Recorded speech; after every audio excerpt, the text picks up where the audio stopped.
आप सभी बीएसएनएल एवं एमटीएनएल के कर्मचारियों को, अधिकारियों को भारतीय बीएसएनएल ऑफिसर एसोसिएशन के महासचिव एवं सीवीएचक्यू बीबीओई की ओर से हार्दिक नमस्कार, हार्दिक प्रणाम। अभी जो 24 अगस्त 2024 को एक यूपीएस यूनिफाइड पेंशन स्कीम क्या है, कब से लागू होगी, कितनी पेंशन मिलेगी और किस किस कर्मचारी, अधिकारी और किस विभाग पे ये एप्लीकेबल होगा, तो मैं इसके ऊपर आप लोगों के समक्ष एक ये संक्षिप्त वीडियो लेकर के आ रहा हूं। और आप सबसे पहले वीडियो को शेयर, लाइक, कमेंट करें और अपने सुझाव दें, और सुझाव के साथ साथ हम उन सुझाव के ऊपर काम करने का प्रयास करेंगे। और सबसे पहले आप सभी अधिकारी समझने का प्रयास करें कि भारतीय बीएसएनएल ऑफिसर एसोसिएशन आप लोगों के इशू के लिए कितना गंभीर है। अभी मोदी गवर्नमेंट जी ने कर्मचारियों को बड़ी सौगात दी है, यूपीएस ला करके पेंशन के मामले में किया, सभी अधिकारियों कर्मचारियों को खुश किया है। और मैं यही कहना चाहता हूं, जब सरकार इतना कुछ पूरे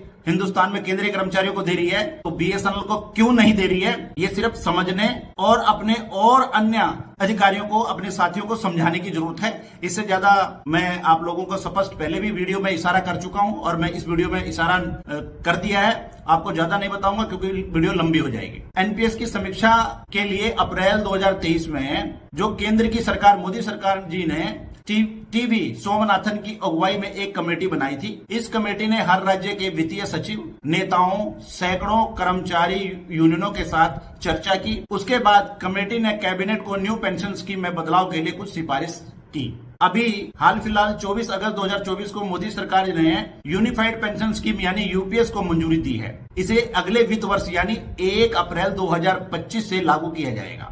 यूपीएस में सैलरी से कितना कटेगा पैसा, रिटायरमेंट के बाद कितनी मिलेगी पेंशन, जानिए यूपीएस से जुड़े सभी जरूरी सवालों के जवाब। केंद्र सरकार ने 24 अगस्त को यूनिफाइड पेंशन स्कीम का ऐलान किया है। यह मौजूदा एनपीएस से कितनी अलग है, आपके लिए कौन सी फायदेमंद है और क्या नई स्कीम में कोई पेज तो नहीं, यहाँ हम आपको ऐसे ही जरूरी सवालों के जवाब आपको समझाएंगे। मोदी सरकार ने केंद्रीय कर्मचारियों के लिए 24 अगस्त को यूनिफाइड पेंशन स्कीम का ऐलान किया है। यूनिफाइड पेंशन स्कीम क्या है, इसके फायदे क्या है, आपको बता दें कि सरकार ने न्यू पेंशन स्कीम एनपीएस को खत्म नहीं किया है। अब पेंशन का चुनाव करने के लिए यूपीएस के साथ एनपीएस का भी विकल्प उपलब्ध होगा। एक बार चुनाव करने के बाद फैसला अंतिम होगा।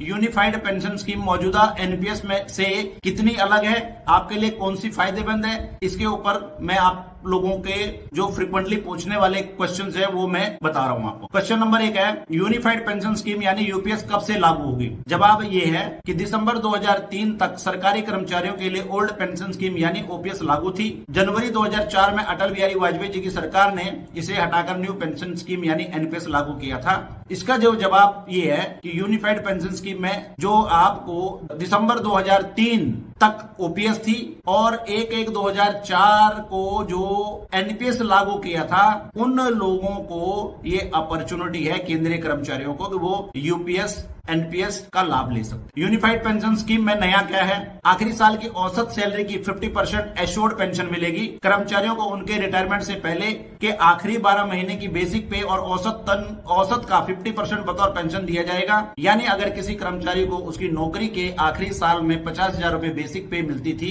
तो उसे रिटायरमेंट के बाद हर महीने 25,000 रुपए पेंशन मिलेगी। 25 साल से कम नौकरी पर उसी अनुपात में पेंशन मिलेगी। औसत बेसिक पे की 50% पेंशन उन्हें मिलेगी जिन्हें नौकरी करते हुए 25 साल या उससे ज्यादा समय हो गए हैं। 25 साल से कम और 10 साल से ज्यादा सर्विस होने पर उसी अनुपात में कम पेंशन मिलेगी। 10 साल या ज्यादा नौकरी करने वालों को मिनिमम 10,000 रुपए पेंशन मिलेगी। फैमिली को पेंशन की 60% तय रकम और डियरनेस रिलीफ मिलेगा। अगर किसी कर्मचारी की मौत हो जाती है तो उसके परिवार को पेंशन का 60% मिलेगा। साथ ही परिवार को मिनिमम डियरनेस रिलीफ का पैसा, पहले इसे डियरनेस अलाउंस यानी डीए कहते थे, भी मिलेगा। पेंशन के अलावा लम सम अमाउंट सरकार हर कर्मचारी को उसकी हर 6 महीने की नौकरी पूरी करने पर इन महीनों की उसकी सैलरी और डीए का 10% पैसा रिटायरमेंट के बाद लमसम अमाउंट के बतौर देगी। इसे समझिए कि अगर किसी कर्मचारी ने 10 साल 3 महीने नौकरी की की है तो उसे 10 साल की सैलरी या डीए का 10% बतौर लमसम अमाउंट दिया जाएगा। सवाल नंबर 3 है, क्या राज्य सरकार के कर्मचारी भी इसके दायरे में आएंगे? जवाब नहीं। अभी यूपीएस को केवल केंद्र सरकार के कर्मचारियों के लिए लाया जा रहा है। इन कर्मचारियों की संख्या करीब 23 लाख है। भविष्य में राज्य भी चाहे तो इस योजना के प्रावधान को अपने यहाँ लागू कर सकते हैं।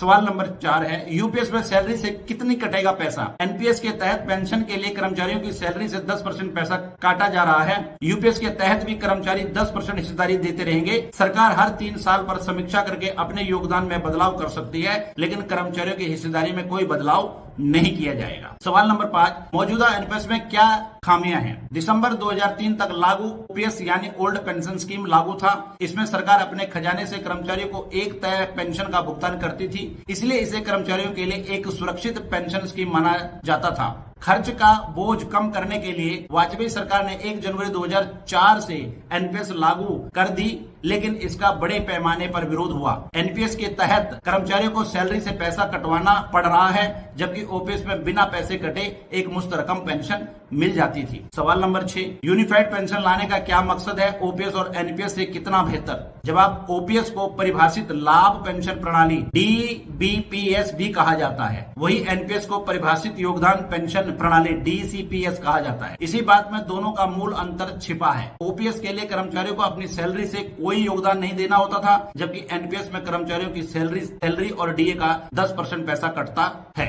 सवाल नंबर 7, यूपीएस में कर्मचारियों के लिए क्या फायदे, क्या बात है? सरकार पेंशन के लिए कर्मचारी के वेतन का 14% पैसा अपने पास से देती थी। यूपीएस में सरकार ने अपनी हिस्सेदारी 14% से बढ़ाकर 18.5% कर दी है। एनपीएस के तहत कर्मचारियों की मृत्यु के बाद घर वालों को मिलने वाली पेंशन भी एक रकम तय नहीं थी। अब यूपीएस के तहत इसे पेंशन का 60% कर दिया गया है। कम सर्विस वाले कर्मचारियों के लिए मिनिमम पेंशन के तहत 10,000 रुपए भी तय कर दिए हैं। ये सभी केंद्रीय कर्मचारियों को जो 1/1/2004 जब एनपीएस लागू हुआ था, एनपीएस लागू हुए कर्मचारियों को का लाभ। अब मैं आपको एक बताना चाहता हूं, क्या बीएसएनएल एमटीएनएल के कर्मचारी अधिकारियों को भी इसका लाभ मिलेगा? तो ये आप लोग अपने कमेंट और जवाब दें, और इसके ऊपर मैं एक संपूर्ण वीडियो सिर्फ और सिर्फ एनपीएस और यूपीएस के ऊपर कि बीएसएनएल के कर्मचारियों को, अधिकारियों को क्या एनपीएस या यूपीएस का लाभ मिलना चाहिए या नहीं मिलना चाहिए, इसके ऊपर संपूर्ण वीडियो में लेकर के आऊंगा